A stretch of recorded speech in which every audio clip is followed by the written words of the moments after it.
Welcome. I would like to welcome you to another episode of the Unpopular Podcast. This is the man, the myth, the legend, Jalen Hunter. And if you do me a favor, please subscribe to whoever you're listening. Please subscribe to whoever you're watching. It definitely means a lot to me.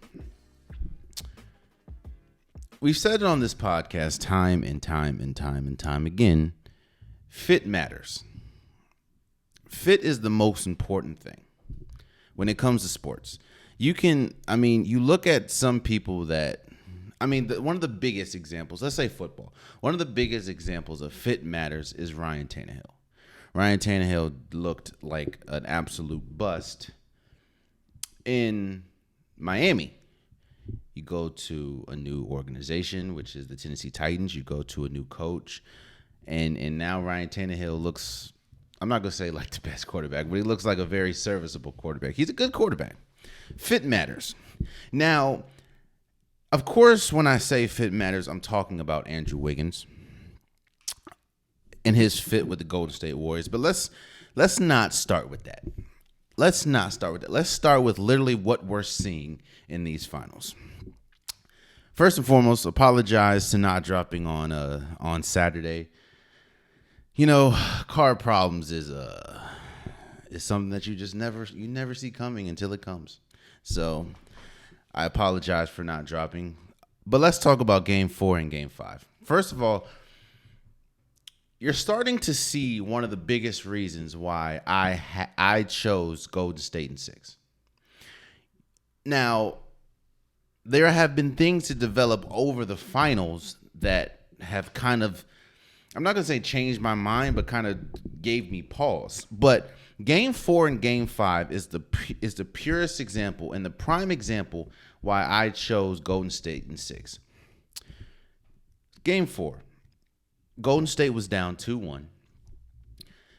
Everyone in their mama knew nobody, like only one team.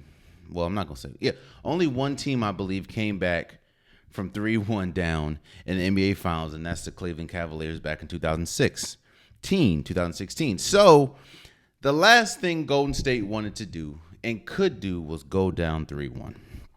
So what did you see? You saw Steph Curry probably have the best game he's ever had. Now, stats-wise, no, it wasn't the best game he's ever had. Hell, it's not. If you just talk about stats, it's not even the best NBA Finals game he's had. I remember he dropped 45 against the Toronto Raptors in 2019.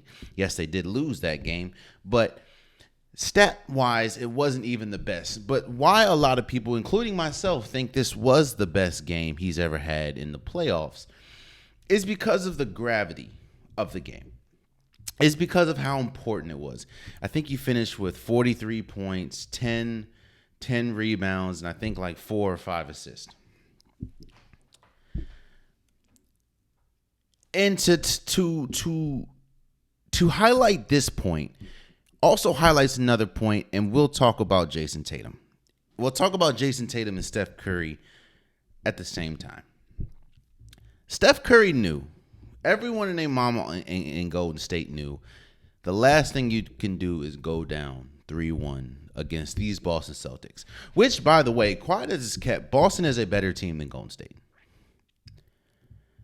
On paper, if you look, Boston has the better team when you have Jason Tatum, when you have Jaylen Brown, when you have Marcus Smart, when you have Al Horford, when you have Robert Williams, when you have Derek White, when you have Grant Williams, when you have Peyton Pritchard.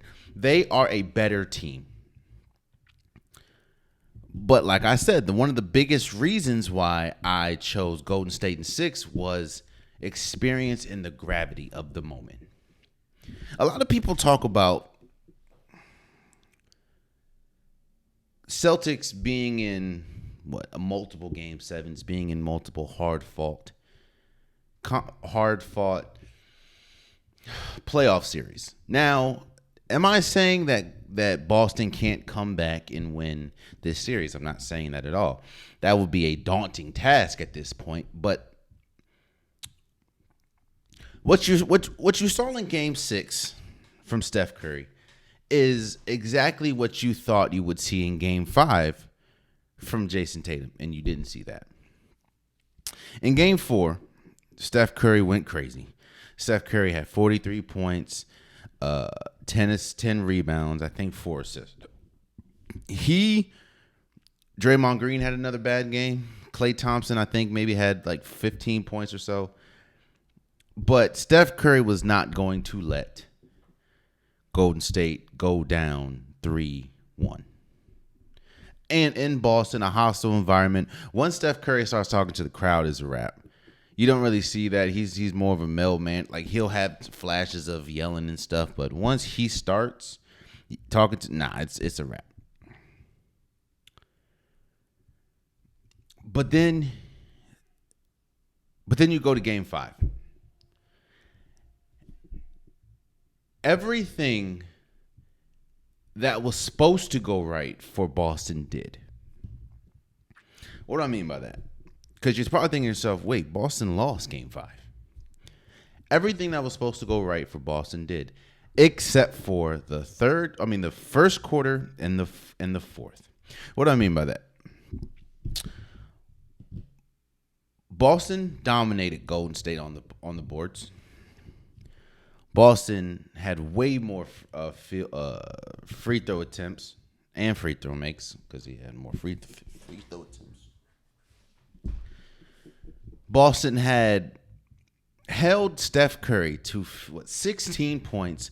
First time in like 200 and something games where Steph Curry failed to hit a three. Steph Curry struggled. I think he was 7 for 22 the entire night. He did have 8 assists. But as far as scoring the ball, he struggled. This was by far the worst game he had in the finals. So everything is going right for Boston, except for 3 things. While they destroyed Golden State on the boards, I think they out-rebounded by like 11 points. Golden State destroyed them at points in the paint. While, yes, Steph Curry, one thing that they say, and one thing that it's statistically true, is your role players play better at home. And this goes back to my original point as far as fit matters. You saw Andrew Wiggins has had multiple 40, 45, 47-point games. Andrew Wiggins is a scoring machine, and Andrew Wiggins was a scoring machine in Minnesota. I think, shouts out to Jalen Rose. He said something that kind of like, no, it wasn't Jalen Rose. Shouts out to Shannon Sharp. He said something that kind of like, wait, Andrew Wiggins is the only player on the floor in these NBA finals that was the number 1 overall pick. That does mean something. That means that you deserve to be a number 1 overall pick, unless you're Anthony Bennett. But we're not going to talk about that. But the role players play better at home, and that's what you saw in Game 5. Andrew Wiggins had the best game of his life. And it's not just a stat line. Again, Steph Curry had a 62-point game, I believe. I think it was against Portland. He had a 60-pointer. But this game was Game 4 was the best game Steph Curry's ever had. Andrew Wiggins has had multiple 40-point games when he was in Minnesota. But Game 5, when he had 26 points, I think 13 rebounds, this was the best game he's ever had. Jordan Poole kicked in with like 14 points. I think Klay Thompson had like 21. Draymond Green, even though he did foul out, I think he had a better game, stats-wise, maybe not, but energy and stuff like that.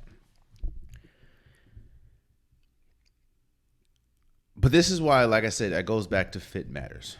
Fit matters because, and I've talked about this several times on this podcast, so I'm not going to linger on it. But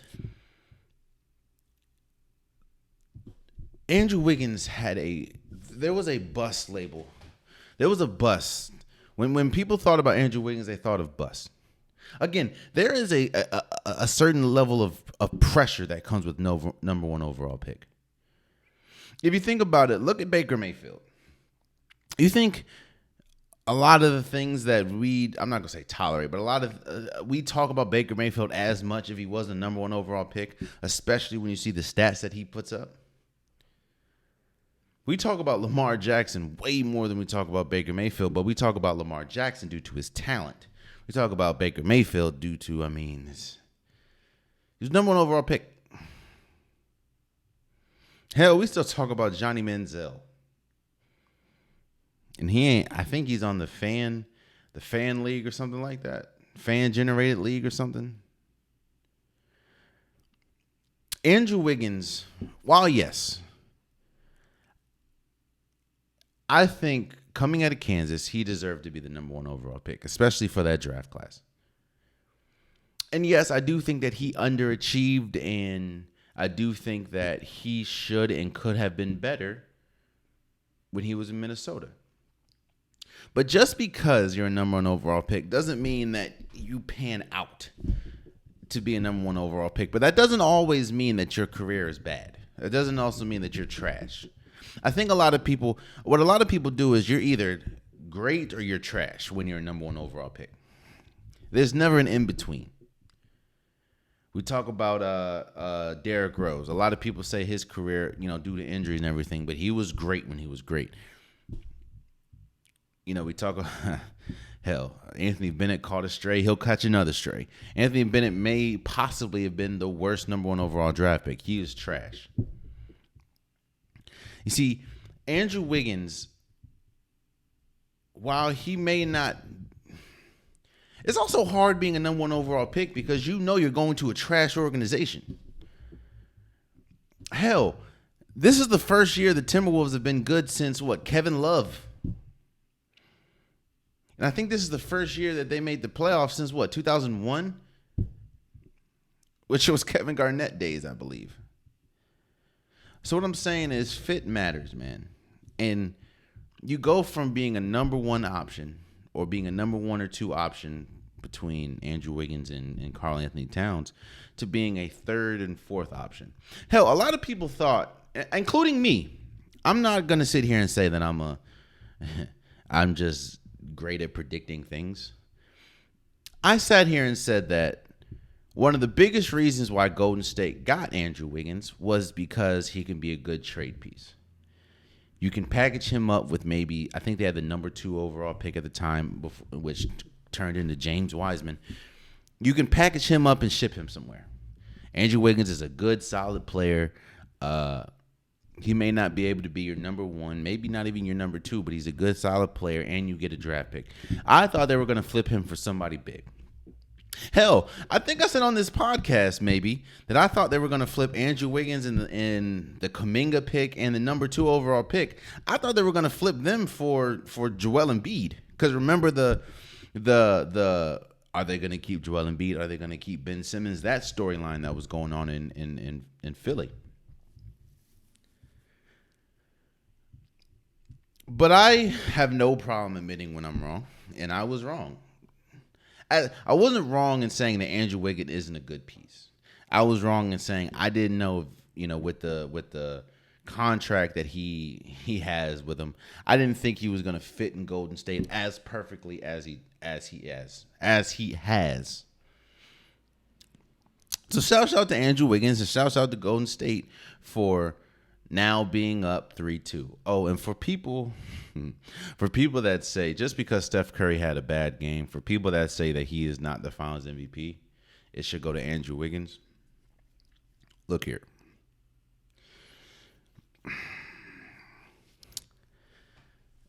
And again, shouts out to Shannon Sharp. I watched the Undisputed the other day or yesterday, and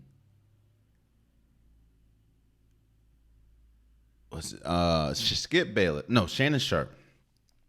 He rattled off some of the greatest players we've ever seen. Michael Jordan, Shaq, Kobe, Larry Bird, Magic Johnson. Every single one of them had a Steph Curry type game that we saw on, was it Monday? Tuesday. Monday.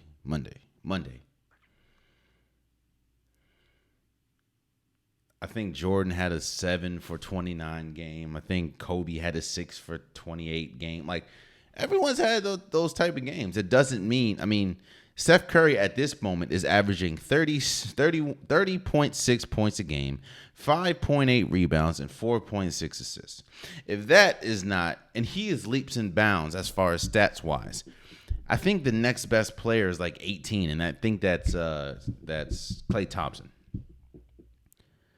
So if you don't think Steph Curry is the MVP, then I don't know what to say to you. You already messed up in 2015 and giving it to Iggy. Let's not do this again.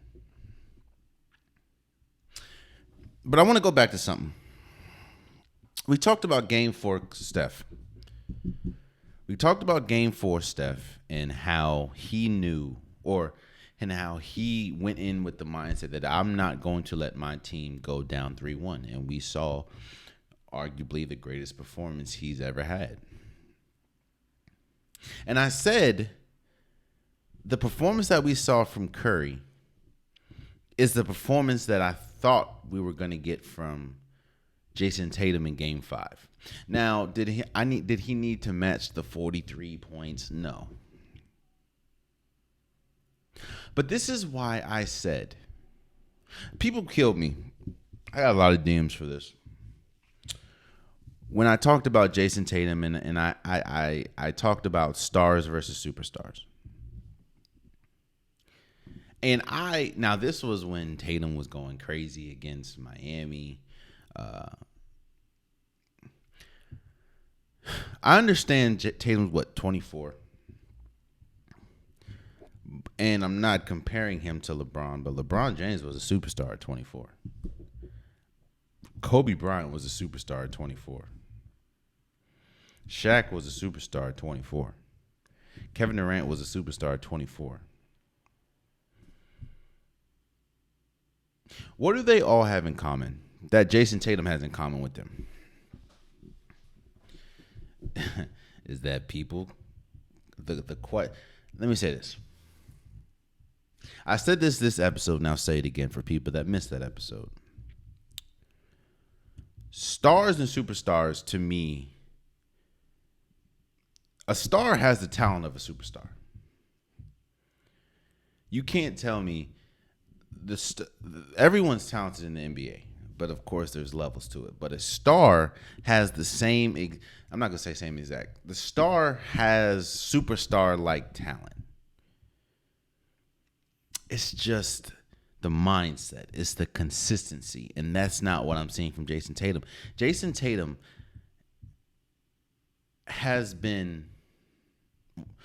Jason Tatum is the best player on Boston. He's their leader. Yes, Jaylen Brown has probably been the best statistical player for Boston this finals.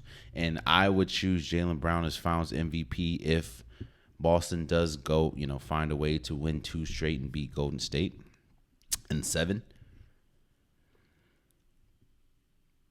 But there's been several times. Game 5. Jason Tatum didn't take a shot. Not make a shot. Didn't take a shot for the first 7 minutes of the game. 7 or 8 minutes of the game. To the point where they had to take him out and I guess remind him who the hell he was. And go back in the game. Which then Jason Tatum finished with, let me pull this up. Finished with 27 points, 10 rebounds, 4 assists. The problem, however, is Jason Tatum, Jaylen Brown, and Marcus Smart combined for 13 out of the Boston's 18 turnovers. And a lot of those were unforced. But let's stick with Jason Tatum for a second. You look at the numbers. Jason Tatum this series is averaging 23 points a game, 7.6 rebounds, 7 assists. But it's the consistency, which is why Jason Tatum has the talent to be a superstar. Again, stars, in my opinion, have superstar talent. They just don't have the consistency. They may not have the mindset. Paul George has the talent to be a superstar. To me, he's just not a superstar. Jimmy Butler has the talent to be a superstar. He's just not a superstar because he doesn't have that consistency. Paul George doesn't have that consistency, especially in the playoffs. Jason Tatum has had huge moments in these playoffs. He had a 50-point game against Brooklyn. He had like a 47 or 49-point game against against Milwaukee. Yet when the light is brightest, the brightest it's ever been for him, which is the NBA Finals, he has come short multiple times. That doesn't mean the talent's not there. And like I started this with saying, Boston is the better team. Yet they find themselves down 3-2. Which, to wrap it up, is why I said and why I was on the table saying, yes, Boston's a better team. Boston's a more athletic team. Boston's a better defensive team. Boston is a younger team. Boston has more players that we've seen this playoffs that, we've seen Marcus Smart have a great game. We've seen Al Horford have a great game. We've even seen Peyton Pritchard and Derek White have great games. We've seen Jaylen Brown have great games. We've seen Jason Tatum. We've seen their role players have more great games than possibly their stars. But what I'm saying is Jason Tatum has to be better. And to go back, I think one of the biggest reasons why I thought Golden State would win is because of experience. Yes, Jordan Poole's never been to the finals. Yes, Andrew Wiggins never been to the finals. But the core has. Andrew Wiggins has, is still a number one overall pick and fits in perfectly with Golden State. But Clay is a three-time champion. Dre is a three-time champion. Steph is a three-time champion. Andre Iguodala, he's been important as far as the leadership role. He's been kind of like a hybrid Udonis Haslem role for Golden State. So what I'm saying is this, and before we move, as we move on, I'm saying this. If Golden State does win this series, whether it's in 6, whether it's in 7, it's going to be because they have a superstar. In fact, I went back and I looked. Almost every NBA champion has had a superstar. In recent memory, I can go back to one that hasn't, and that is the Detroit Pistons in 2004. They had some incredible players. They had Chauncey Billups, Rip Hamilton, Rasheed Wallace, Ben Wallace. They didn't have a superstar, but a lot of people do say that Lakers team was one of the most disappointing teams in Lakers history. They had Shaq. They had Kobe. But again, if Golden State does win this series, it would because A, they have a superstar, while Boston, in my opinion, does not. And because of experience. You can look at the games and see at times Boston looks tight. Boston looks like the pressure is getting to them. It never really looks that way for Golden State. Let me say this. It never really looks that way for their best player. Hell, Steph Curry went 0 for 9 from 3. And the man it didn't seem like he was rattled in the slightest. So congratulations, Golden State, for being up 3-2. And the next game is Thursday in Boston, Game 6. I think this is the game. I know people keep saying if they win this game, they win the series. I said that about Game 4, and I'm not going to say it again. But I will say, if you don't get a signature Jason Tatum performance, it might be a wrap. Because Golden State, again, you dominated them physically. You dominated them on the boards. You dominated them at the free throw line and in the foul discrepancy. Steph Curry had his worst 3-point shooting night he's had in 200 and something games. Draymond Green fouls out again, third time this finals. In fact, Klay Thompson, I think, is the only Golden State starter that hit a three. The only Golden State starter that hit a three. And he hit, I think, 5 of them. You get all that, and you still lose the game. So at this point, every gamer is make or break for Boston. But if you don't get it from Jason Tatum in Game 6, then I won't be surprised because I don't see Steph Curry going 0 for 9 again. Now I also don't know if he's going to go for 43 again, but I can see Andrew Wiggins duplicating what he did. I can see Jordan Poole duplicating what he did. We all know about Game 6 Klay. I can see Steph Curry bouncing back. It's just how will Boston respond? So we'll see. Let's move forward.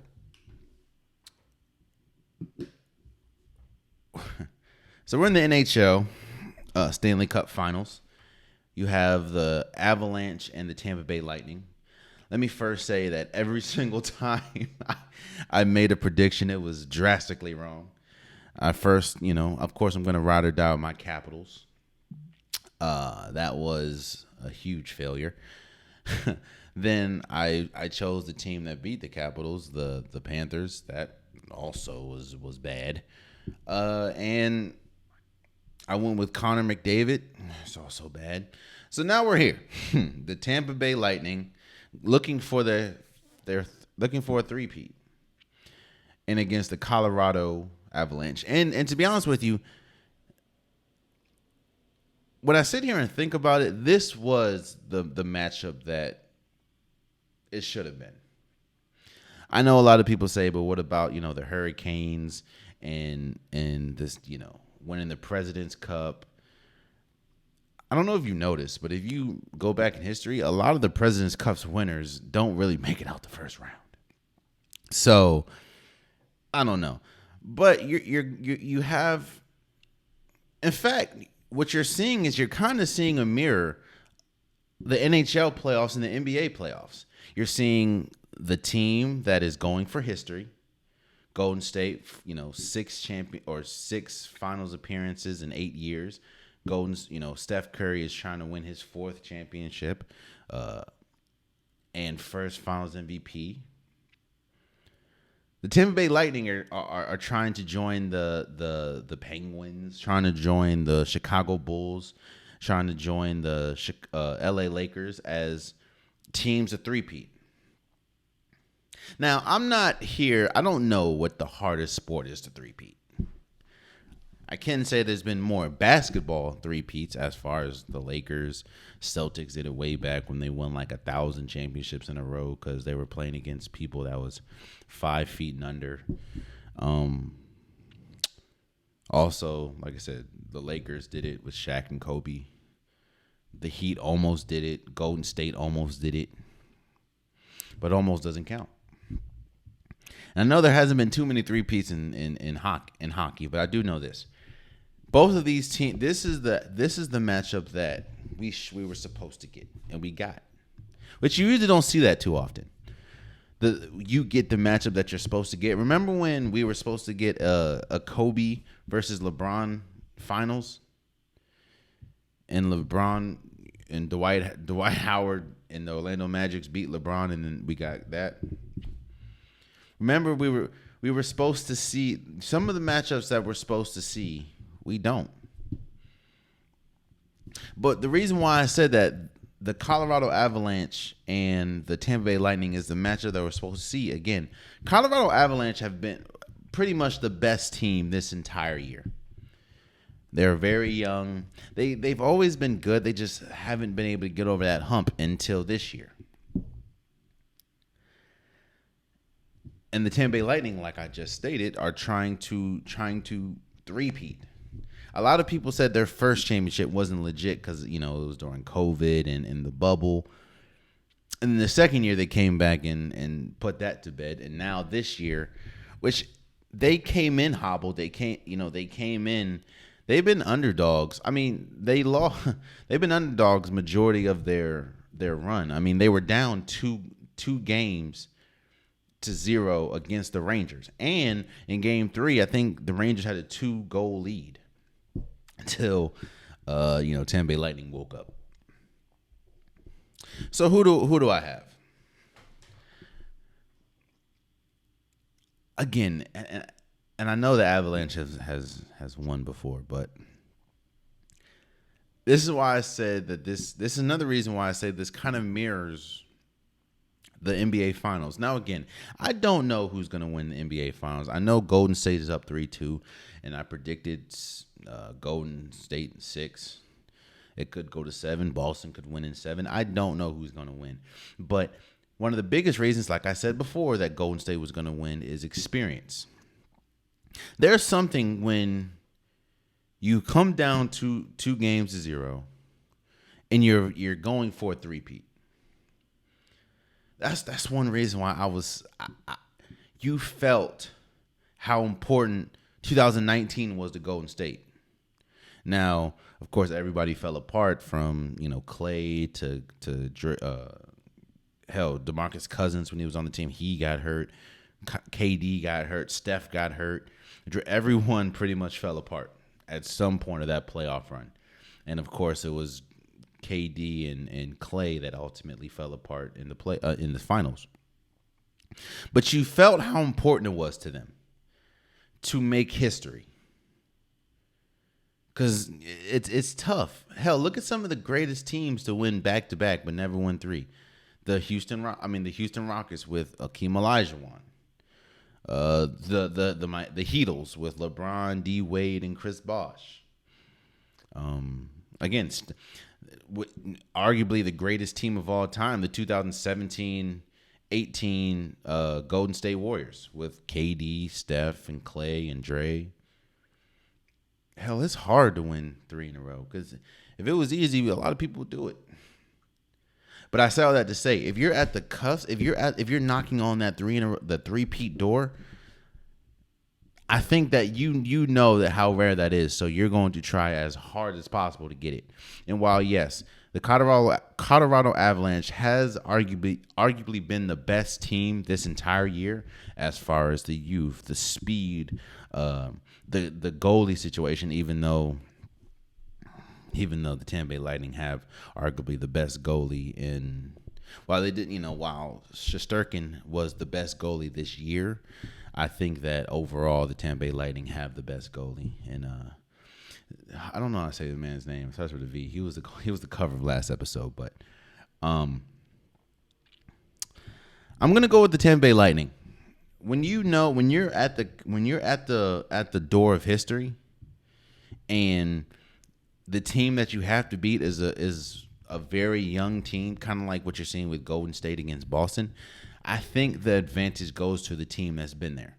Hell, the Rangers found out about that the hard way against the Tampa Bay Lightning. And while the Colorado Avalanche is not the Rangers, or they're not the Rangers, I do think that the Tampa Bay Lightning is going to be tough for them not to pretty much make history. So I'm going to go with the Tampa Bay Lightning. Now, if you're a Colorado fan, you should be excited because every single time I picked somebody to win, it's been drastically wrong.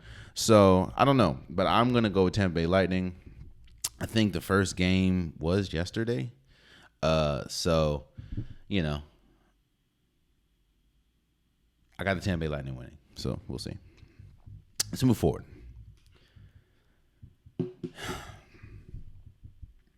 I've said on this podcast before. One thing people don't like to do is relinquish power, especially if they had it for a while. And that's kind of what we're seeing with this LIV Golf tournament versus the PGA tournament. You're seeing now, I didn't know that a lot of players a lot of caddies, a lot of players, they don't make much of, if any, money on the PGA Tour if you're not like the top of the top. I didn't know that. You see, you're seeing a lot of pushback with against the LIV Golf or Live Golf, however you want to say it, because it's new, and because you're seeing big names like Philip Mickelson, jump ship, like jump from the PGA Tour, disqualify himself from the PGA Tour to go to Live Golf. And my thing is, I kind of look at it like the NFL and the USFL, or the NFL or the Canadian Football League, or the NBA and overseas. It's like you can have both. Now, hell, a lot of people are moving from the PGA Tour to the Live Golf Tour, I guess, because I think that the last place you're guaranteed to make money, which is not the case for the PGA Tour. Hell, looking into this story and looking to the situation, I didn't understand how much people struggle if you're at the bottom of the PGA Tour.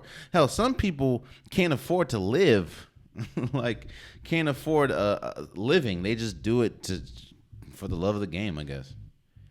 That won't be the case for Live. And what the PGA Tour doesn't like is that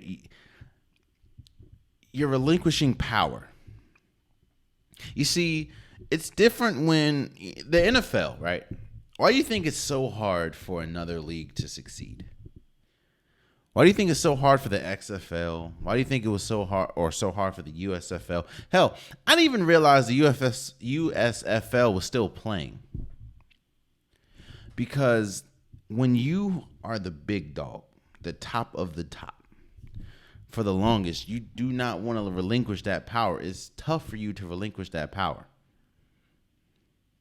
And that's what we're seeing, the fight between PGA and LIV. I don't see a problem with it. I mean, I understand, if you're golfing for one, you can't golf for another, but if the PGA Tour would change, their allow people to make more money, because the Masters and the PGA Tour makes money. Hell, I don't even think women can compete in the Masters. You just have to change your practices, man. And until then, I don't see a problem with LIV Golf and PGA Tour coexisting. Doesn't mean they have to help each other, but they can coexist. And I don't think you should chastise or shun players for jumping the PGA Tour to go to LIV for a paycheck. Because at the end of the day, why do you go to work? For a paycheck. You think people that work at McDonald's do it for the love of the game? You think people that work at the garbage truck, they just love the smell of garbage in the morning? For the love of the garbage? No, they do it for money. They do it so they can survive. They do it. You think lawyers, even though they probably love being a lawyer, but you think lawyers love listening to a defense or their client pretty much lie to them probably? No, they do it for the money. So they can, not saying that they don't love what they do, but you're telling me if a basketball player made no money, still had all the bills that he has, made no money hooping, you think he'll still hoop and not get a job? What I'm saying is this, man. PGA Tour, you make enough money, pay your people. Because you see LIV Golf is doing that, and now you're losing people left and right. That's all I'm saying. Let's move forward. I do want to say congratulations and a shout out. I know this happened last week, but I do want to say congratulations and shout out to Oklahoma Sooner women's softball for winning the NCAA tournament. I think they went back-to-back champions, actually. I I think they won last year, I believe, if I'm not mistaken. I could be wrong, but I know they definitely won this year. And shouts out to Jocelyn Aleo, Alao. She's probably one of the most dominant college athletes we've ever seen. I know she's probably arguably the greatest softball hitter we've ever seen, softball player we've ever seen. This Oklahoma squad was the most dominant we've ever seen, especially when we talk about the World Series and the playoffs.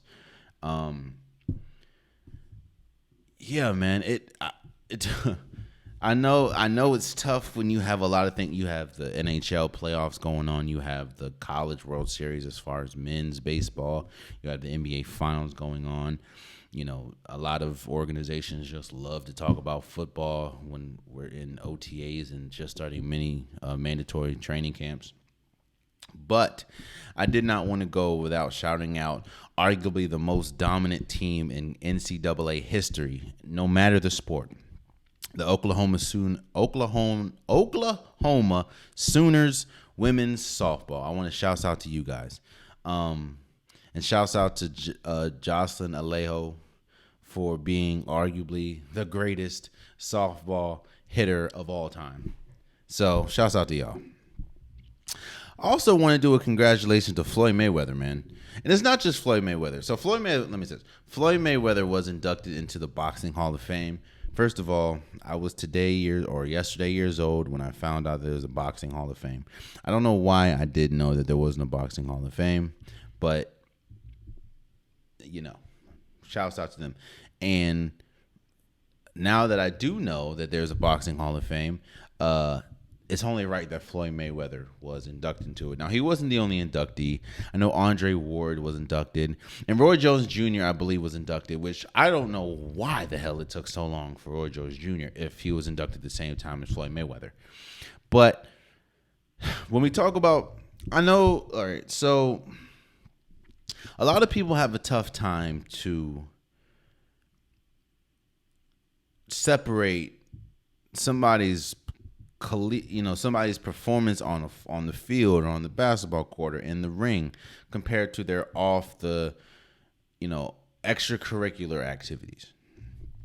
And of course, we know Floyd Mayweather has had some allegations in the past. I think they came out to be untrue. I don't know, but I do know this: when we talk about boxing and we talk about the history of boxing, we talk about the greatest boxers of all time, you'd be doing yourself a disservice if you did not put Floyd Mayweather as one of the greatest boxers, if not the greatest boxer of all time, one of the greatest defensemen of all time, one of the smartest, most agile boxers of all time. You see, you can not like Floyd Mayweather if you want. You may not like his cockiness. You may not like his brashness. You may not like his bravado. You may not like his suave, whatever. You may not like his vigor about himself. But one thing that you cannot debate is his record and the fact that every single time he's had to step up 50 times, all 50 times he's won. So congratulations, Floyd Mayweather, for being inducted into the Boxing Hall of Fame. Well deserved. One of the greatest boxers of all time. Whether somebody likes him or not, you're one of the greatest. So, and before we go, the unpopular topic of the week.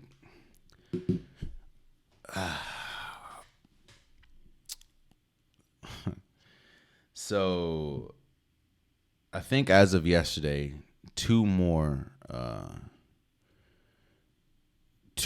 names were added into the Deshaun Watson lawsuit. We also know about I think the New York Times report that talked about NDAs and 66 other women, and the Houston Texans may have had a part in this. The question is now, what happens next? Because if you look at what we're seeing from face value, Deshaun Watson is still with the team, still with the Cleveland Browns, still has a $230 million fully guaranteed contract. And it just seems like time after time after time after time, more gets added to this sexual misconduct civil suit. A lot of people ask what the NFL should do. I think at the minimum, they should suspend him for a year. I think we talk about image a lot. And I remember I came on here talking about Calvin Ridley and why they were so harsh on Calvin Ridley and not harsh on a lot of these domestic violence cases. This is starting, and you're kind of seeing the same thing with Deshaun Watson to an extent. This is Deshaun Watson's problem. Now, the league looks bad because they have been slow to respond. And let me first sit here and say, I don't know if it's true. I'm not saying I don't believe it's true. I'm not saying that it's not true. What I'm saying is I don't know. You're guilty until proven innocent, so I'm not going to say it's true. I'm not going to say it's not. But what I will say is it's a bad look when you have so many people and so many people with the same story that don't know each other. And as a league, you have done nothing but kind of empower this guy. Now, again, I don't know if it's true or not. Deshaun Watson can be hella innocent. He also can be hella guilty. And I just don't understand. It's a bad optic that you have him practicing with the team. I'm not saying that his career should be over, but until you get this thing situated, until you get these cases situated, maybe it would be best not to have him with the organization. Not to mention the fact that a lot of people say, will he ever, if you do suspend him for a year minimum, will he ever play again? And I said, hell yeah. I'm not saying hell yeah like, yeah, I want to see him play again. I'm saying hell yeah as, we know what the league cares about, man. You think we saw Ray Rice domestically abuse his wife on camera. And the only reason why he really didn't survive that was because he was at the tail end of his career. We've seen some terrible allegations from Tyreek Hill. We've seen some terrible allegations from Antonio Brown. We've seen some terrible allegations from Kareem Hunt. We've seen some terrible allegations from or about Antonio Brown. Yet because they're still serviceable, because they still, Tyreek Hill is arguably, there was a time when, Antonio Brown, the only reason why I'm questioning now if he's going to be in the Hall of Fame is because of how he's exited his last 4 teams. But if we just talk about the numbers, if we talk about the production, it is no question that Antonio Brown is a Hall of Famer. And there's also still, we saw what happened in Tampa Bay. And there's a lot of people that still think, maybe not this year, but next year he'll probably get another shot. The league will tolerate a whole hell of a lot if you're talented. And Deshaun Watson is arguably a top 5 quarterback in this league. So hell yeah, you can suspend him for a year. The Cleveland Browns knew that there was a strong possibility that he would not be here for a year. You know why? Because if you look at his contract, the first year he makes the minimum. His contract is so backloaded. The first year, I think he only makes like $500,000 or maybe like it's the minimum. Because they knew you could possibly not be here for a year due to what's going on with the civil suits. So I'm not here saying, Deshaun Watson did it. I'm not here saying he didn't do it. What I am saying is you're seeing exactly what people care about in this situation. Because there's no way the Cleveland Browns clearly lied and said they did a thorough investigation, yet they did know about the 66 women that the New York Post pretty much found out about, or the NDAs, or the Houston Texans' involvement. Apparently they didn't know that, but they did a thorough investigation. You're also seeing that the league, there's not much the league is doing either, because he's still Deshaun Watson, still one of the highest paid players. Now, I'm not here saying he did it. I'm not here saying he didn't. But what I will end this show is by saying the optics, as we knew when he was going to get that, when he got that huge contract, and still the civil suits were not closed, we knew this was going to look bad. So at the minimum, I would say close, or I would say at least suspend him for a year, minimum, and then see where we go from there. Because it's not a good look, and the optics are not pretty good having him practice with the team. And there you have it. That's been today's episode of the Unpopular Podcast. I appreciate you guys. If you want an Unpopular Podcast shirt, hoodie, sweaters, long sleeve, joggers, the link is in the description below. I have multiple different options, multiple different colors, multiple different sizes. Get your Unpopular Podcast gear today. Also, please subscribe to wherever you're listening. Please subscribe to wherever you're watching. I'm trying to get the algorithms going. I want more people to experience the Unpopular Podcast, and I can't do it alone. So please leave, like, comment, share, do what you can do. I do appreciate it. And until next time, much love.